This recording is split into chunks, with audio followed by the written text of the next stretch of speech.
Right. Well, I also would like to acknowledge the traditional owners of the land on which we meet and pay my respects to elders past, present and future and emerging.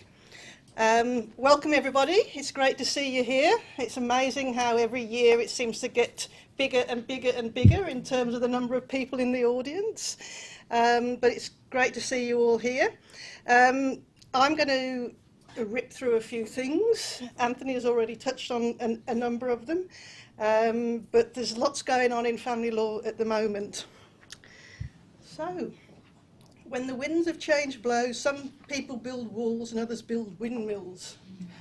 I'm not quite sure what that means, but I think the winds of change are certainly upon us, and it's down to us to sort of work out how it's all going to operate for ourselves and for our clients. So a little bit of boring black letter law to start with about some of the legislation changes that have happened or are about to happen. So back in August of last year, we had the Family Law Amendment, Family Violence and Other Measures, Act 2018. And that has basically increased the family law jurisdiction of the state courts in terms of property matters and children's matters. It's dependent upon some regulations being passed, and they have not yet been passed. My understanding is that the various states and territories are kicking back in relation to this, and have said to the Commonwealth, well, that's fine as long as you give us some resources to do it. The groundwork for there being a state family court, it has not got off to a good start in terms of the negotiations that are already going on between the Commonwealth and the states and territories in relation to this. But there is the possibility there for that. The legislation also indicates that judgments in interim matters can now be given in short form. I don't know if anybody has noticed that, if any changes in terms of that. But that legislation is now in place. And there's also a number of changes to the legislation about being able to dismiss unmeritorious and frivolous and vexatious proceedings, so that if there's no reasonable prospect of successfully defending or prosecuting the proceedings, then they can be summarily dismissed. And no reasonable prospect, it doesn't mean to say that they're hopeless or bound to fail. It's just that they haven't got much of a chance, is essentially what the legislation says. And also, it's cutting across the general provisions in relation to costs, because now they can make such order as to cost as the court considers just, as opposed to going to section 117 of the Act. The other thing that this piece of legislation does is to remove the provision that was previously there that said when a state magistrate makes a temporary domestic violence order, if they change the family law orders in relation to parenting, previously they only lasted for 21 days. Now it can last longer than that. It either goes to a particular date that the magistrate has specified, or it would expire when the temporary protection order expired, or when any other court makes another order in relation to the parenting order. So that it would last essentially until the family law court made another order, unless the temporary protection order expired before then. So essentially the arrangements last longer than they used to. There was a reject in terms of that legislation. There had been a proposal for personal protection injunctions made under the Family Law Act for there to be criminal breaches that flowed from those, but that didn't get through the Senate. So the breaches of personal protection injunctions, there's still no teeth with them, which is why people don't usually make them, and they're not enforced by either the federal police or the state police.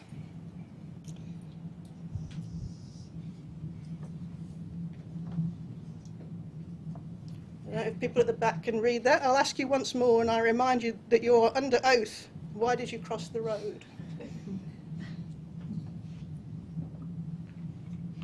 Being very brave, putting up a dog. For those who are new to the organisation, I have a complete fear of dogs. And I'm also amazed at myself that I've signed off on the Domestic Violence Month RSPCA having a puppy in the courtyard. I shall be behind my desk. So, we're moving into cross-examination.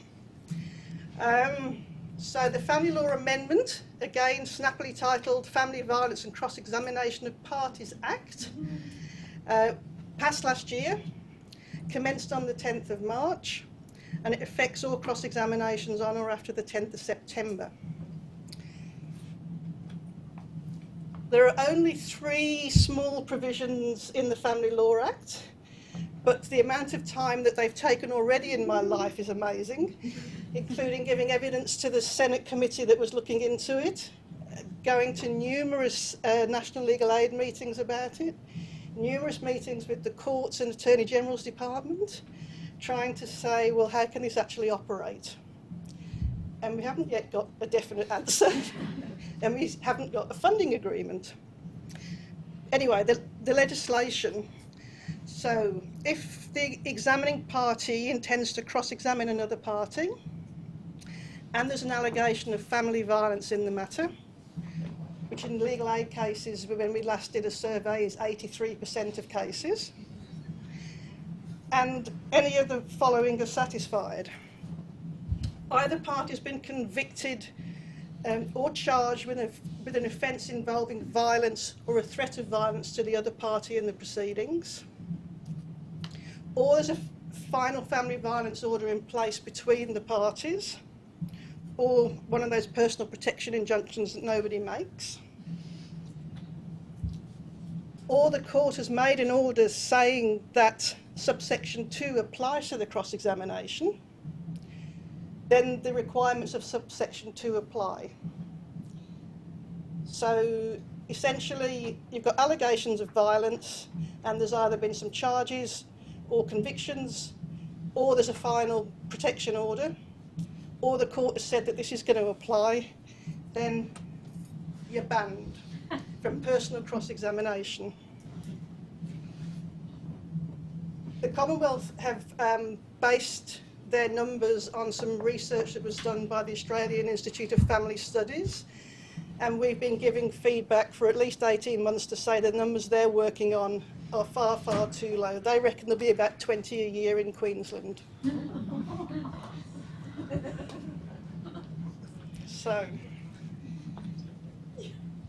So what the ban means is that in relation to any cross-examination that occurs, the examining party must not cross-examine the witness party personally, and that is whether they're asking the questions or answering the questions. The ban applies to both parties.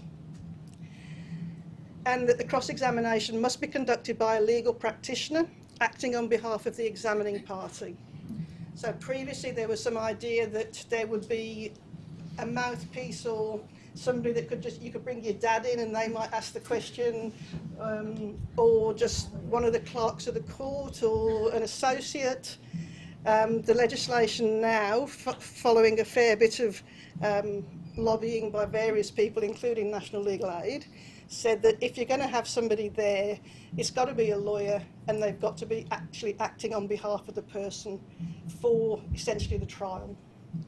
You can't have somebody that just comes in and does a bit of cross-examination and then goes out again.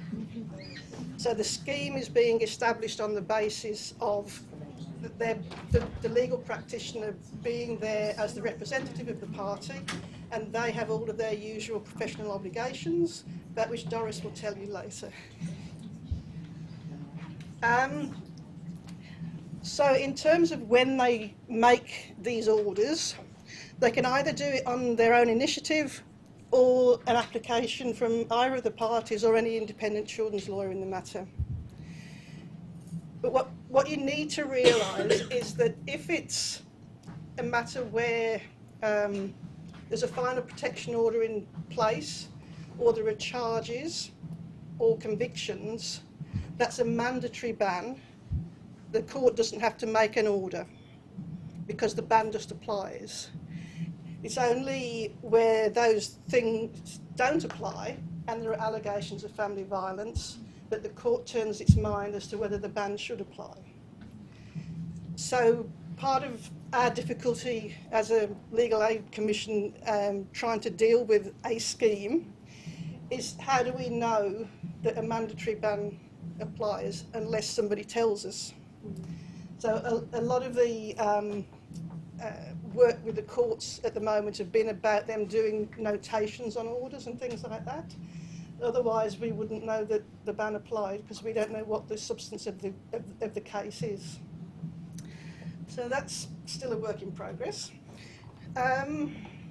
So if a party intends to cross-examine another party personally and there's an allegation of family violence between the examining and witness parties and the sections about banning don't apply, then the court still has to ensure that any cross-examination is appropriate and that protections are available for the alleged victim of family violence. So the theory behind that is you'll be seeing more audio links, video links, screens, that sort of thing. So even if the ban doesn't apply and there are allegations of family violence in the case, then the court must consider what other protections that they put in place. Not that they may, they must consider. So you will need to be in a position where you can make submissions in relation to this sort of thing when matters are set down for trial. And there is a statutory review of the operation of the division in 2 years' time. I think we will have run out of our money well and truly before then. 2 months. Yes.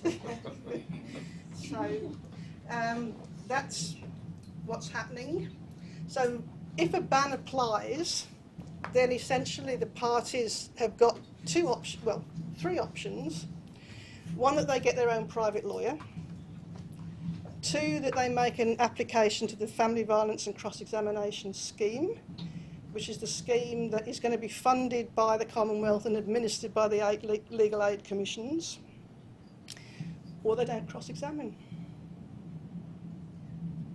Those are the only options. Chris? Nikki, will that be means tested?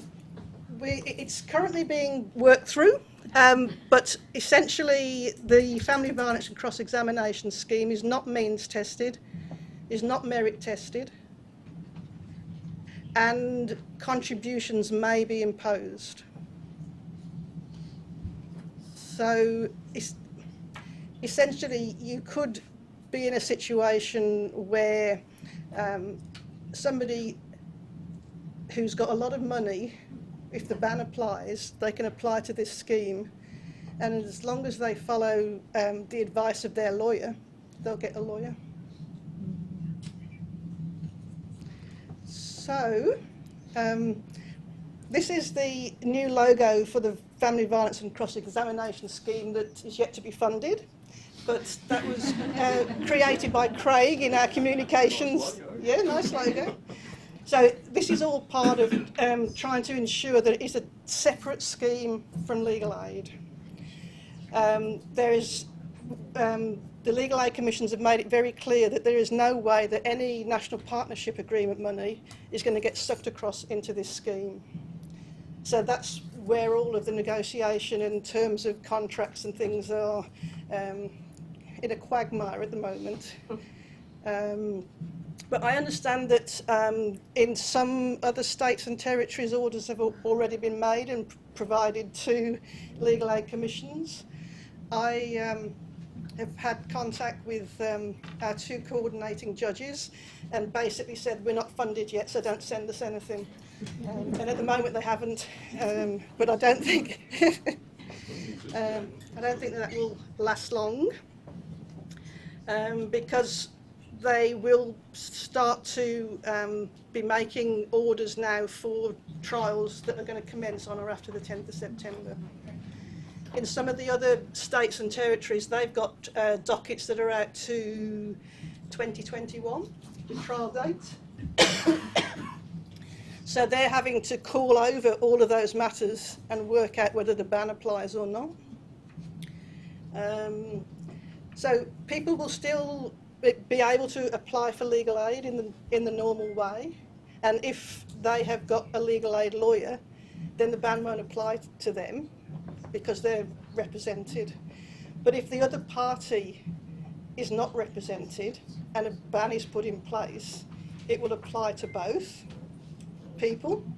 So the question then becomes whether you leave somebody on legal aid or you transfer them across to the new scheme. Is the new scheme just going to be for that portion of the trial that is cross-examination of that witness? No, it's for the preparation and for the whole trial, yeah. And it's not just parenting matters, it applies to property as well. So you could have some big case involving trusts and farms, and if there's been some violence in it, they would be entitled to apply under the scheme. Doris? So what happens to the question of conflict of interest? About Conflict of interest if we've got that scheme and a legal aid lawyer, but that scheme's being administered by legal aid? well, it's the same as grants. We'll just use our information barriers to make sure that this is just an entirely separate scheme. But certainly fact lawyers and FAS lawyers are likely to have people who say, I've just been told I can't cross-examine, what does that mean? And it'll be a matter of, we have separate application forms, which are quite simple at the moment. It's much easier to get into this scheme than to get a grant of legal aid, it would seem.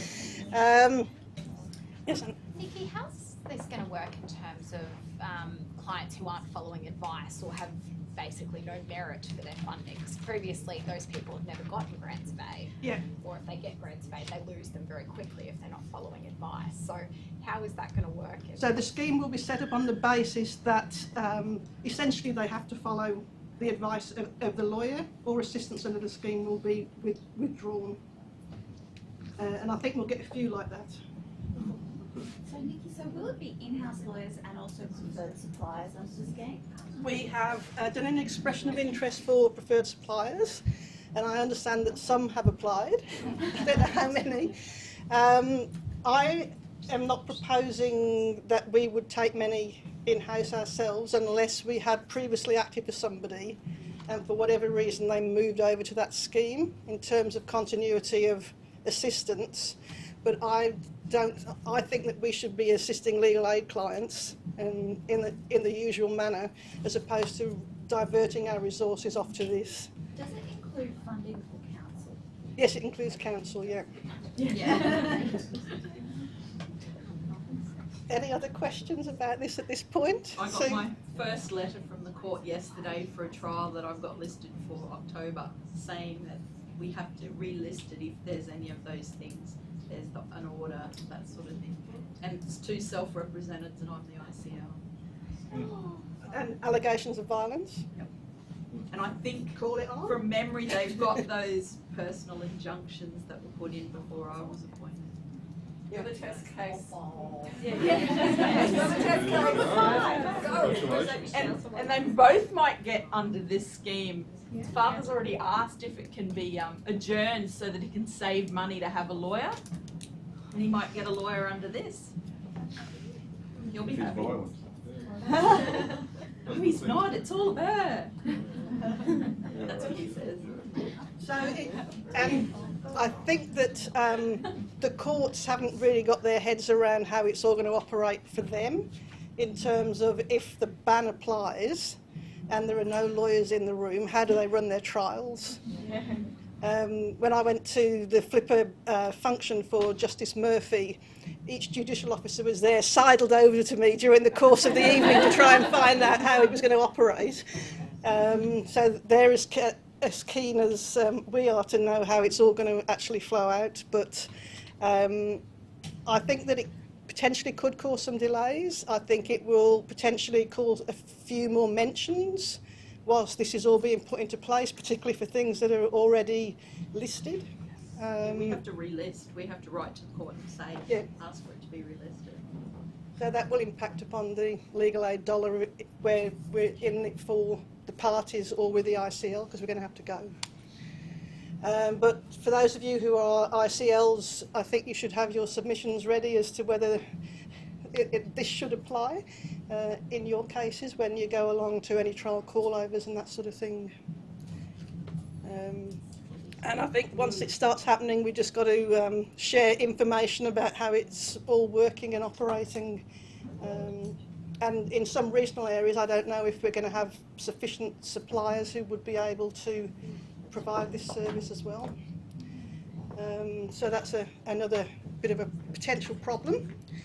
But as soon as there is a formalised scheme, I will send information around to everybody about it and all the forms and things. Jan? So, is this really something, or do you think it's too far away, that when we're talking to respondents about consenting without admission to Correct. PMBS, Yeah. that we're really going to have to raise? Yes, absolutely. Because if there's a final protection order, it doesn't matter if it's one that's been determined by the court or whether it's by consent without admissions, that will bring the ban on. So would that be to their advantage, given that they're going to get a lawyer out? It's a matter for you to consider what advice you might need to give about that. Yep, I think... Does that mean to say, if you're really obnoxious in the court and cause a lot of trouble, you might get to lawyers? Yeah. Good ethical issues there. Yeah, yes, Doris, I think there's some good ethical issues that we might have to consider around what advice you actually give to people in terms of in your DV matter and whether you should apply to go on the scheme if you might be entitled to legal aid anyway.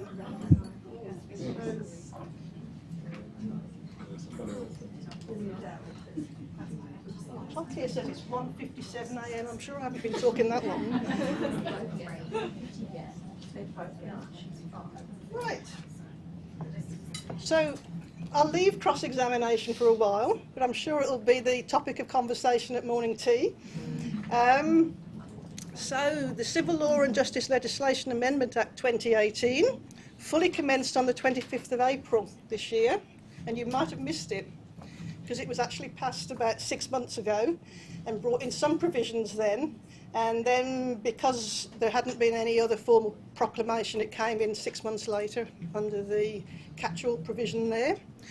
And what came in on the 25th of April were some new offences about retaining and taking children overseas when there are court proceedings in place.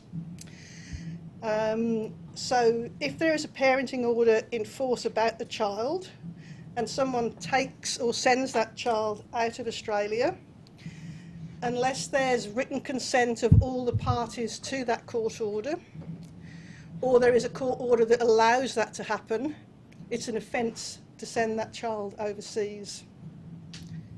There's similar offences about retaining children overseas outside the scope of the consent or court order, and also if there are pending proceedings. So it applies to final orders and pending proceedings. So if you've got a client who is likely to jump around overseas, you need to give them some advice in relation to this in terms of making sure that it's not just a matter of taking them on holiday or something. This is in cases where people are trying to defeat the court orders essentially. And there's a prison term of 3 years is the punishment for this. And the only exceptions are that if the person has taken the child out of Australia because they're concerned about family violence in relation to that child, and the conduct is reasonable in the circumstances as the person perceives them, but the defendant in there, so the person who thinks that family violence is going to occur, they have the evidential burden to show that. And those are the only sort of exceptions or defences in relation to the offence. That's just something to be a little bit wary about. Oh, shattered dreams, we all have them. the Family Law Amendment Parenting Management Hearings Bill and the two bills that were going to amalgamate the court, the Family Court and the Federal Circuit Court, and abolish the full court and make the appeal division in the Federal Court. They are caught in the black vortex that is created by the crossbenchers of the Senate. So those bills, including the parenting management one, which is all about a tribunal essentially hearing and determining cases about children, they're still draft legislation in the Senate. So dependent on Saturday will depend whether they may come back or not. There might be a very big Queenslander sitting in there. Yes. With a yellow t-shirt. Yes. No, it won't be. I haven't heard his family law policy.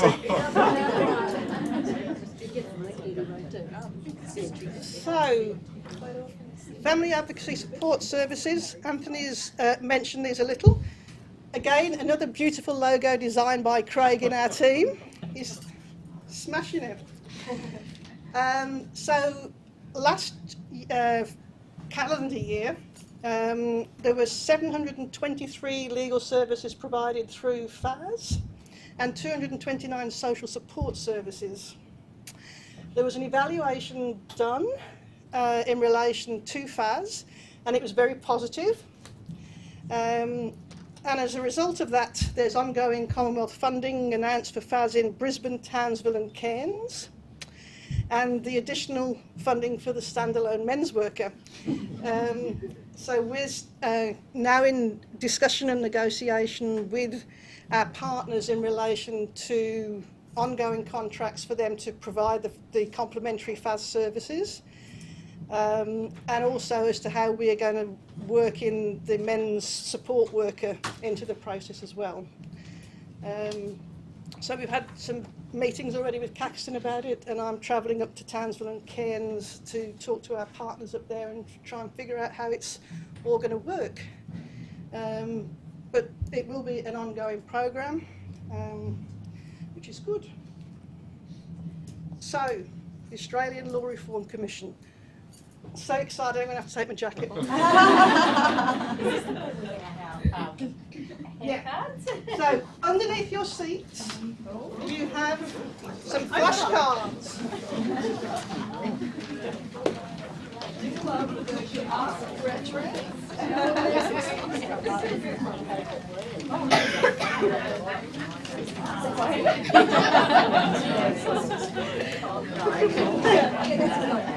Now, the Australian Law Reform Commission has had an issues paper, a discussion paper, and the final report, which is 583 pages, altogether well over 1,000 pages. The report has got 63 recommendations, I think it is. I don't propose to go through all of them now, but I will go through some of them big ticket items or something that's a little bit more interesting. So, the Australian Law Reform Commission have enunciated 4 principles that the family law system should operate under. The first one is integrated pathways to adjudication. And as Anthony has indicated, they're recommending that each state and territory should have their own state family court, like in Western Australia, and that court will deal with family law, child protection, domestic and family violence matters. Can you please have a look at your 4 captions and decide which one you think is the most appropriate?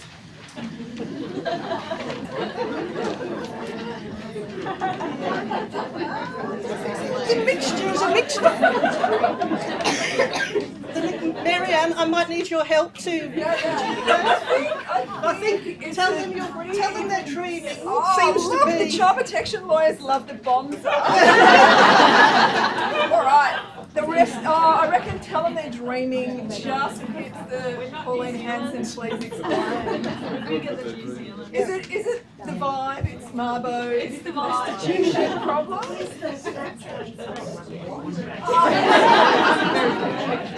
Yeah, I had to narrow it down to 4, I thought. But the way that the actual recommendation is set out, it sort of says, should have these state courts, and then write sort of almost in brackets, and abolish the other ones.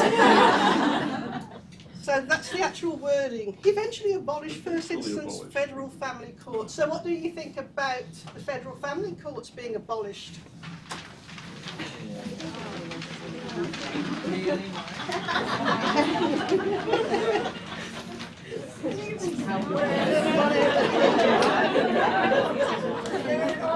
We've got a fair bit of whatever going on now, and a bit of the CEO says tell them they're dreaming. There's a couple of supporters that tell them they're dreaming up the back.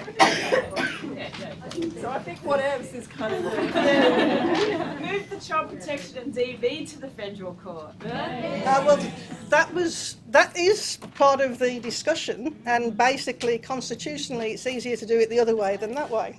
And then they don't have to pay for it either. I don't know, the recommendation is that the Commonwealth resource the states to be able to do it. See that little pig just flying over? John? They just appoint everyone, like they do in Western Australia, appoint everyone who's currently a federal circuit court judge and family court judge to the Family Court of Queensland, and permanently have like a dual jurisdiction. That way they're both state judges and federal judges, and they've got that additional jurisdiction. They could, when I was on Family Law Council back in 2009, we authored a paper that recommended that, and it didn't go anywhere. So, yeah, it is possible, John. But this is what they're recommending. So that's the really big ticket item in terms of the recommendations. And then all the rest of them basically say, and if that doesn't happen, we need to do all of these other things. So there's lots of recommendations around information sharing and how that should happen. Then principle 2 is clear, coherent, enforceable law and resolution of disputes in a just, timely and cost-effective manner that is reasonable and proportionate. Do we like that principle?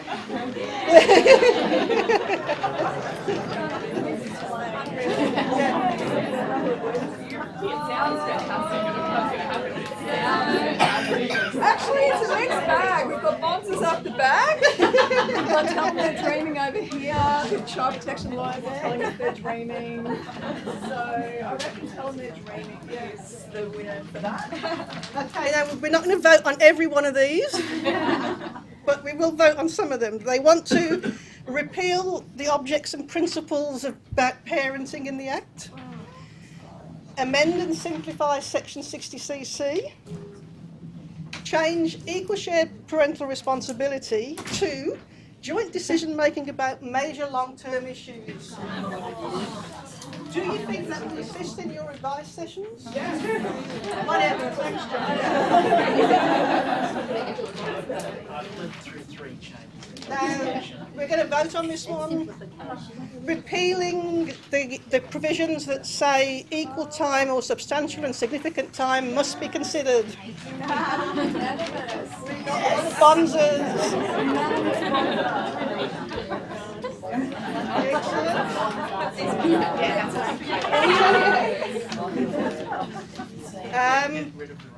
Then there's a recommendation that the definition of family be inclusive of Aboriginal and Torres Strait Islander concepts of family.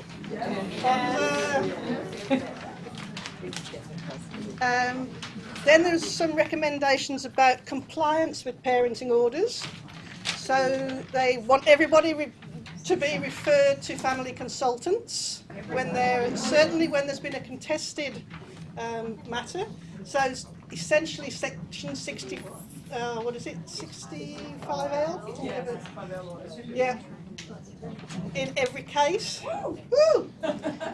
Tell them they're dreaming. Yes. It's a good idea, but it's not going to be funded properly. My view. And also amend the enforcement provisions whereby the court can order additional time, referrals into programmes, and a presumption of a cost order against somebody who has contravened an order. Yes, I like that. There's a couple of things that they're saying that you will need leave to do, which you can currently just make an application for. One is to appeal interim parenting orders. You need leave of the court to do that. And this is an interesting one, to commence proceedings where final parenting orders are already in place.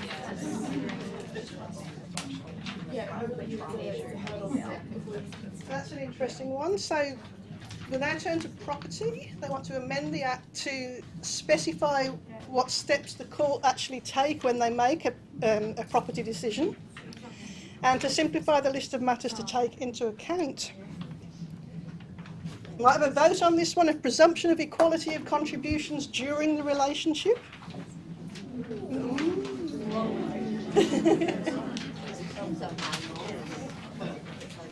I have to say that the private profession that I've come into contact with are absolutely devastated by this recommendation. And that the values, the valuations undertaken should be as at the date of separation. Some provisions around debts and how they can be divided up. That's pretty tricky as well. Yeah, thanks John, tell them the dreaming. A presumption that the value of superannuation accumulated during the relationship will be split equally. Simplifying superannuation and spousal maintenance provisions. And now this is an interesting one, a statutory tort of family violence. So that if you've got a property application on foot and there's been family violence in the relationship that amounts to a tort, then you can make a claim as part of your property application for essentially compensation in relation to that. It's an interesting concept.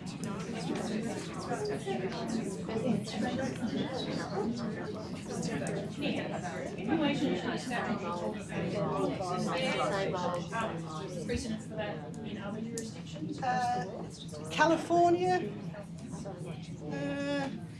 can't think of any other ones, but I think there are some states in the States where it is. So again, Anthony alluded to this, that they want to put in some more pre-filing steps for property matters, so that there has to be a genuine effort to settle, and that there'll be cost consequences if there isn't. They want certificates in the same way as 60I certificates for parenting matters, and also disclosure obligations more properly set out in the legislation. And they want to strengthen arbitral processes, so more arbitration in financial issues and child support, also in some children's matters. What do we think about arbitration in children's matters? Yeah, one of our arbitrators over there says tell them they're dreaming. Yeah, I think it's fraught with dangers myself. Especially as to who's going to be the arbitrator. Is it somebody down the FRC? I don't know.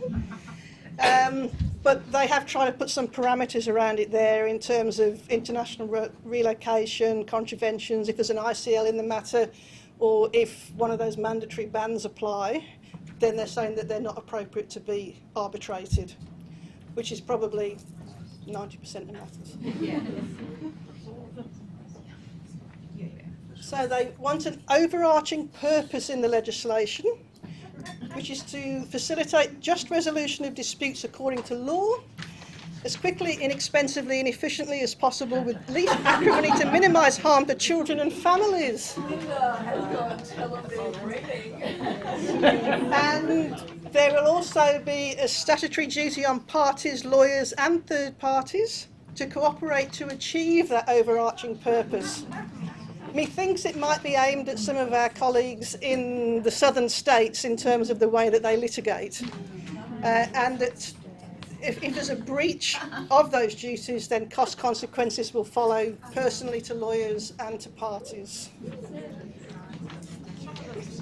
There's some provisions around misuse of process and knocking out provisions. They want to change the general cost rule that each party bears their own costs, so it would become a cost jurisdiction. And I'm not quite sure how that would fit with legal aid and people that are legally aided, so that's something we'll have to figure through. And they also want some legislation around protected confidences, which is essentially, Lynn, the sexual assault counselling privilege that we now have in state matters being brought into the federal arena as well, which will significantly impact on the way that independent children lawyers gather evidence for the court as to whether they should or shouldn't go to certain counselling agencies and things. So that will be interesting. The third principle is that skills and tools necessary to achieve the best outcomes for children and families. So that there should be more or less adversarial processes, more support for children and families. They want to recast the role of family consultants again, and to make them more of a support to the families as opposed to assessment reports, unless they're intending that there should be a lot more of them. What they're proposing them to do in terms of supporting people to make orders work, I don't think with their current cohort they could do that and do the assessment reports that they currently do. And they want a particular duty for ICLs to comply with the guidelines, and thankfully National Legal Aid owns the guidelines, so that we would have some influence as to what is in those documents. And Indigenous liaison officers in court registries, which I think would be great, and it was fabulous and we used to have them. There are provisions around supported decision making, so at the moment you can only have somebody who's appointed to make decisions on behalf of somebody who hasn't got capacity, as opposed to support that person to be involved in the decision making. And there's provisions about litigation representatives, but again there's no funding for them, and the recommendation is that the Commonwealth chat to the states and territories about using the equivalent of the Office of the Public Guardian to actually do that work. And there's no point chatting unless they're going to put some resources into it. Libby's gone, but tell them they're training for that.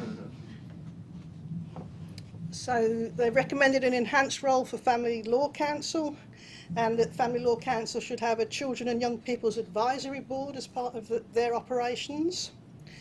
Now here's the thing, judicial officers who hear family law matters should have some experience in family law cases, including family violence.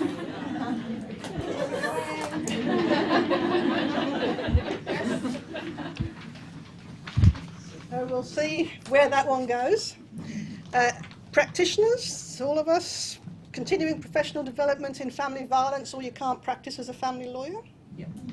I think we're pretty well covered off on that in-house, but it's not a bad thing. A mandatory national accreditation scheme for private family report writers.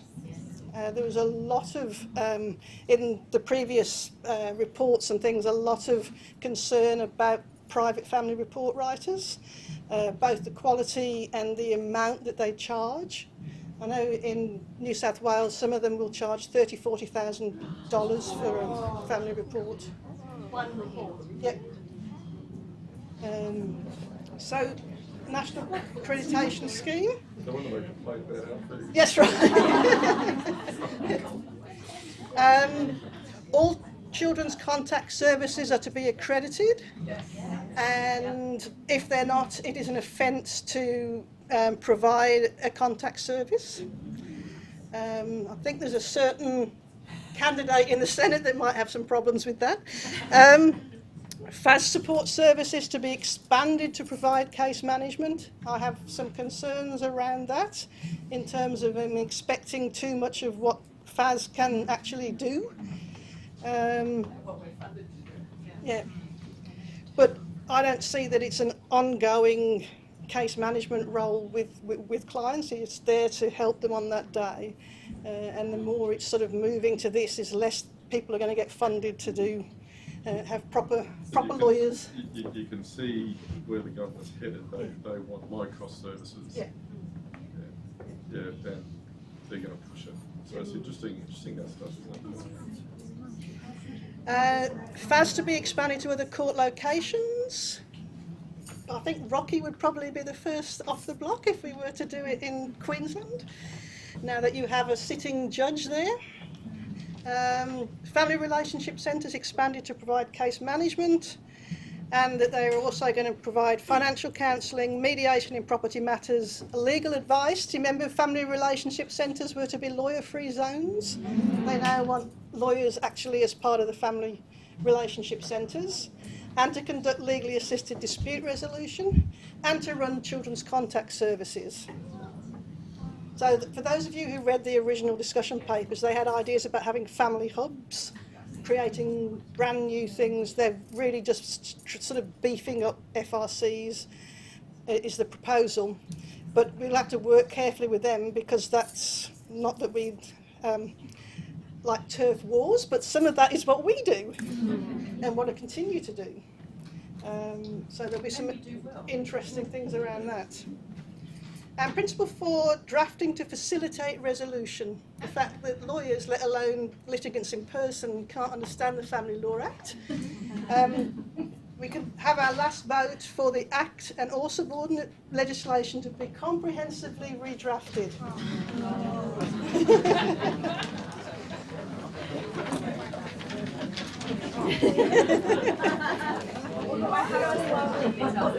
There's a couple of ones whatever from an ICL, like, it's a mixed bag actually. Bonds are telling me dreaming. So actually, yeah, it's a mixed bag. It's about 25% on that one.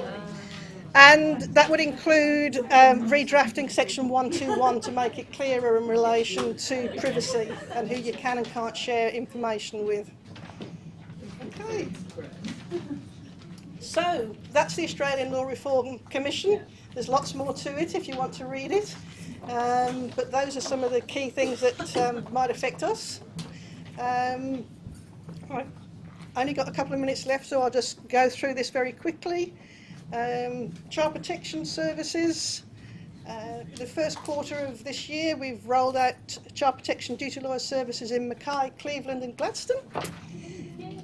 And we also have the Flying Squad, which is our child protection outreach program, and they provide those services in those 3 courts. And there's 3 lawyers and a litigation support officer in Brisbane. And as well as doing that, we're also providing legal advice and some spot duty lawyer sessions in all of those regional areas. So it's developing and starting to work well. And you having fun? That's good. Domestic and family violence services. So second half of last year, we rolled out an enhanced service in Redcliffe and Sandgate. April this year, Gladstone, Cleveland and Hervey Bay came online with the basic service. And we're looking at those other potential sites, but I think those is more around, have we actually got providers that can provide services in those sites? And do we? What's the vibe? I think Calandra we probably would, Gympie probably. Yeah. Arlene's Wynnum probably, Maryborough yes, Mareeba no, Beaudesert might have to travel. Yeah, so we're just looking at that. Can we have some new t-shirts? Shirts at the moment. Why not another one? There's shirts everywhere. So this is just an idea that over the last 3-4 financial years since we've been running the DV Duty Lawyer Service, the increase of clients, 7,500, 15, 19, and in the first 10 months we've already done 21,500 clients. So it's certainly a service that was needed. You don't have to read all of those, but I just wanted to show this. Those are all the courts that we're now providing it in. and the numbers, but it was interesting that the 3 that have only been going for a month, there was in the first month of operation, Harvey Bay had 54 clients, and Cleveland 48 and Gladstone 32. So I think that in terms of the fact we haven't actually advertised it yet, it shows that the needs there in those courts, and that we probably selected correctly in terms of where we should be providing the service. Are those cumulative figures month by month? Was that for B&D, for example, 434 in April? In April, yeah. So that's each month individually, they're not cumulative. Wow. So that we're now delivering about 2,400 services each month across those courts. And that's the skyline, and you can see where Southport is, still QI, but Beanley's coming up fast at the side, and Townsville, seeing as we started on a very low base, Joe, we're big numbers now. But yeah. Now, come on, Rockhampton. Every year, I have to say, you've got some of the largest filings, but the numbers are increasing. They are increasing slowly, but they're increasing, which is good. And that's why we have a domestic violence unit in Rockhampton, to try and provide more services for clients there. There was an evaluation of that end of last year, and following on from that, the Commonwealth have announced ongoing funding for the domestic violence units and health justice partnerships, which includes the Rockhampton one. So that will be part of our ongoing suite of services, providing legal advice and representation and social support and referrals. Louise has done a great job of getting out there with the community partners with Charlie, and part of the new funding for that potentially also includes some funding for financial counselling services. So again, you can see where the government's coming from in terms of bringing services together. 2020 vision, it's only next year. Just one thing, which is the property thing that Anthony mentioned. So property mediations pilot, we are due to get some setup funding in the second half of this year to run a 2-year pilot from January 2020. The idea is 50 additional property mediations each year in Queensland. And we're currently working out the parameters for those in terms of who would be financially eligible to go in there. The proposals are looking at a bigger net pool than our current arbitrations and mediations. And the format of it is potentially to be an initial conference where you sort out disclosure, and then you can go back for the second conference to actually mediate it. So that's the type of process that we're looking at the moment. And we've got our arbitration program that we can send people to, and we do some property mediations, not often, but we do some of them, whereas most other legal aid commissions don't do any property work at all. So it's all brand new for them, but we've got a base that we can work on. So I feel some more property training coming on in the second half of the year to assist us in that. So, any questions? Or are you happy to go to the next session?